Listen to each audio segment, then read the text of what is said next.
Welcome to Burlap Teachers. Enjoy the video. In this video, I will show you how to change your Volvo key battery. First, locate the small release button on the side of your key fob.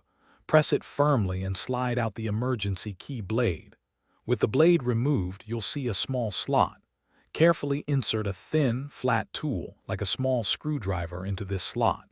Gently twist or pry to separate the two halves of the key fob casing. Be gentle to avoid damage.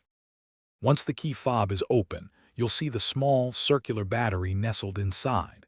It's typically a CR2032 coin cell. Note its orientation, observing which side faces up.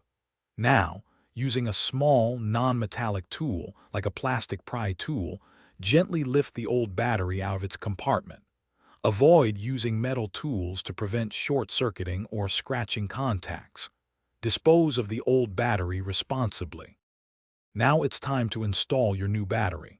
Ensure you have a fresh CR2032 battery. Place it into the compartment with the positive side, usually marked with a plus sign, facing upwards.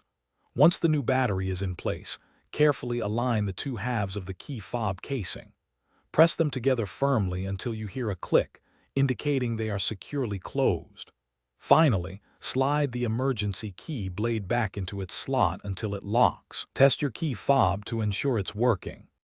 After reassembling your key fob, it's important to test all its functions. Check the lock, unlock, and trunk release buttons to ensure they are working properly. It's a good idea to keep a spare CR2032 battery in your glove compartment for future needs, as they are small and easy to store. Also, for other great deals, and to check out those darn tough socks with a lifetime warranty, make sure to look at the links in the description below. Thanks for watching and drive safely. Thanks for watching. Consider subscribing if this video helped you.